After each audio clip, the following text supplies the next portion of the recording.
Assalamualaikum warahmatullahi wabarakatuh. Bismillah, alhamdulillah, wassalatu wassalamu ala rasulillah. La hawla wa la quwata illa billah, amma ba'd. Ma'asyiral muslimin wal muslimat rahimakumullah. Khususan murid dan santri pondok pesantren Nurul Huda Andong.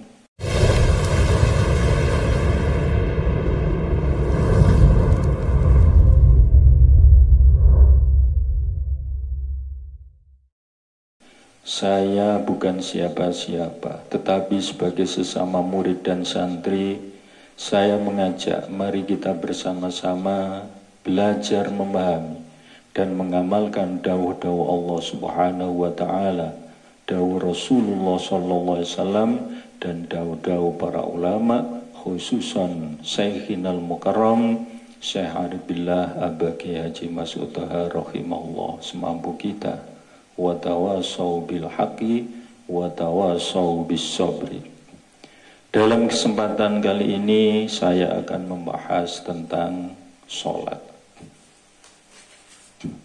Sholat ialah tata cara manusia menyembah kepada Allah Subhanahu wa Ta'ala, taqarrub pada Allah Subhanahu wa Ta'ala, yaitu dengan cara diawali takbiratul ihram dan diakhiri dengan salam, dan sesuai syarat dan rukun sholat, sunnah-sunnah dan adab-adab sholat.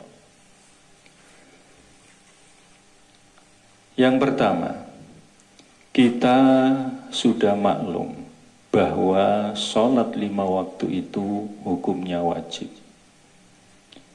dan yang pertama dihisab di akhirat adalah sholat. Awwalu ma yuhasabu bil 'abdu yaumal qiyamah as-shalah ila akhir.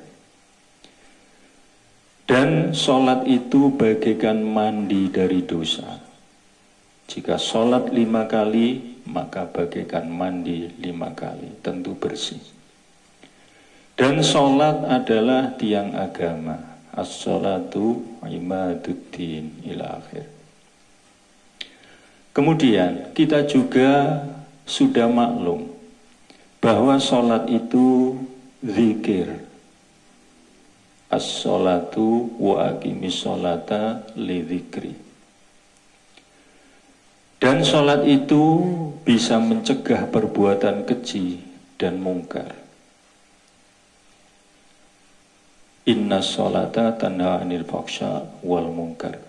Dan sholat terdiri dari bentuk zahir dan bentuk batin. Bentuk zahir ada syarat-syarat sholat, rukun-rukun sholat, batal-batal sholat, sunnah-sunnah sholat, dan makruh-makruhnya sholat. Silahkan dicek di kitab-kitab pasholatan atau kitab-kitab fiqh seperti Fathul Qorib, Fathul Mu'in, Fathul Wahab, Muhadzab, dan lain-lain.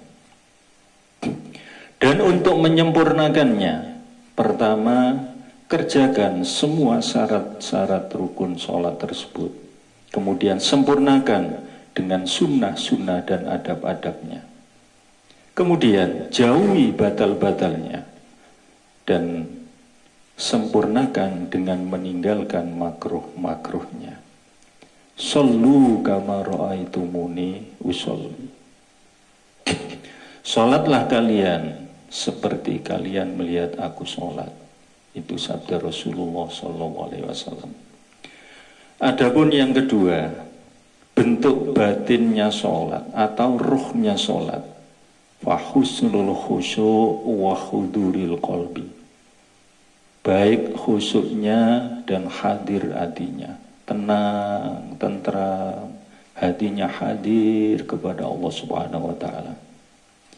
Kemudian wa tadabburul qiraa'ah wa fahmu ma'aniha. Tadabbur makna yang dibaca. Menghayati, memahami, menikmati munajat dialog kepada Allah. Wa imtila'il qalbi bi ta'zimillah. Kemudian hatinya penuh dengan takzim kepada Allah, mengagungkan Allah, indar ruku was sujud. Sujud mengagungkan Allah, ruku mengagungkan Allah, penuh mengagungkan Allah dalam hatinya. Makanya ketika ruku dan sujud sebaiknya diperpanjang, khususnya ketika sholat sendiri. 3 kali tasbih atau 5, 7 sampai 11 kali. Bahkan sujud yang terakhir perpanjang munajat kepada Allah. Sebab saat itu adalah saat mustajabah, saat itu adalah saat dekatnya seorang hamba kepada Tuhannya.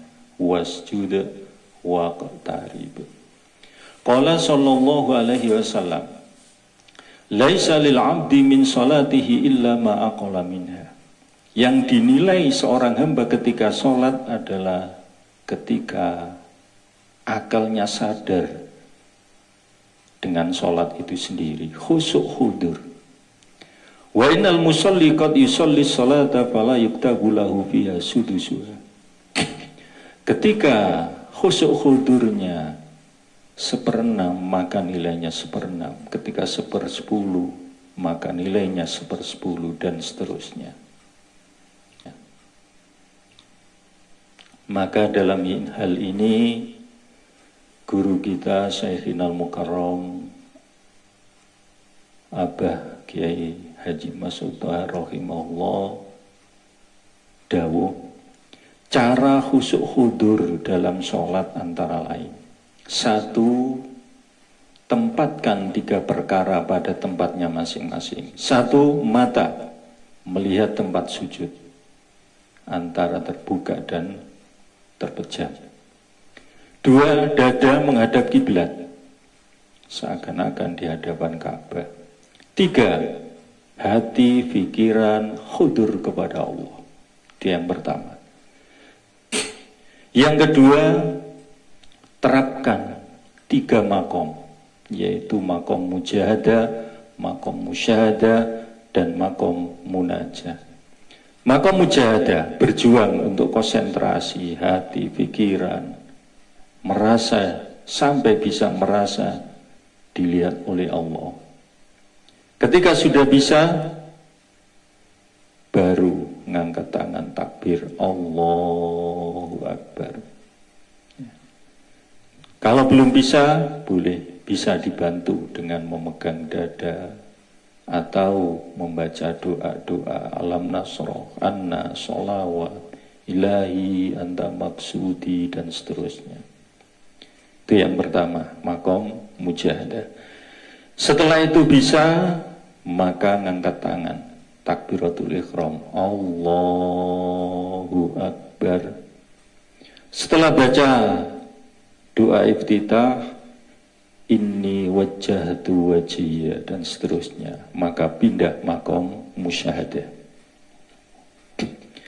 Setelah itu membaca surat Fatihah sampai iyyaka na'budu wa iyyaka nasta'in, pindah ke makom munajah sampai akhir makom munajah. Yang ketiga, jangan pindah rukun sebelum merasa dilihat oleh Allah, sebelum khusyuk dan khudur. Rukuk, jangan pindah dari rukuk sebelum ada rasa khusyuk khudur. Baru pindah i'tidal. Setelah bisa merasa, pindah lainnya, dan seterusnya. Maka ini perlu latihan. Yang keempat, semua anggota badan yang bisa ditekuk harus ikut menghadap kiblat. Pertama, takbiratul ihram, bainal mankibaini, antara kedua pundak. Ya. Kemudian ujungnya bisa ditekuk, Allahu Akbar. Kemudian rukuk. Ketika rukuk tangannya seperti ini, menghadap kiblat. Kemudian sujud. Ketika sujud menghadap kiblat tangannya. Dan ujung kaki juga menghadap kiblat, ujung jari, ya, ujung jari kaki. Kemudian Rabbi firli, tangan di atas pupu menghadap kiblat. Ya, jangan sampai ditekuk ke bawah. Ya. Jadi semua yang bisa ditekuk diajak menghadap kiblat. Kaki berdiri yang lurus, jangan menceng-menceng, lurus. Ya. Qadra sibrin, kira-kira 1 jengkal. Sebab ad-dawahir tajlibu alal batin, ad-dawahir tadullu ala batin. Yang dohir itu bisa menarik yang batin, yang dohir itu adalah menunjukkan yang batin.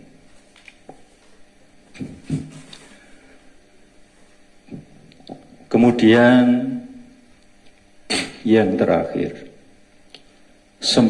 untuk sempurnanya sholat antara lain, 1, sempurnakan syariat dohir, syariat batin, rukun-rukunnya, hakikat batinnya, hayati maknanya, isi, dialog, khusyuk, khudur, dan lain-lain. Kemudian sempurnakan wudhu dan toharonya. Insya Allah lain waktu akan kita bahas bab wudhu dan toharo. Kemudian sucikan lahir batin, sandang, pangan, papan. Ini semua agar sempurna sholat kita. Kemudian kerjakan sunnah-sunnah rawatibnya. Kemudian lakukan dengan berjamaah. Kemudian kerjakan wirid zikir ba'da sholat. Fa'idha qadaitumus sholata fadhkurullaha qiyama wa qu'uda wa ala junubikum. Sekian pembahasan kita kali ini, dan insya Allah lain waktu kita sambung kembali bab-bab berikutnya, dan kita saling mendoakan semoga manfaat dan bisa mengamalkan daur-daur tersebut. Terima kasih atas perhatian dan mohon maaf atas segala kekurangan, dan jika ada salah-salah kata mohon diluruskan. Wallahu a'lam bissawab, wabillahi taufiq wal hidayah. Wassalamualaikum warahmatullahi wabarakatuh.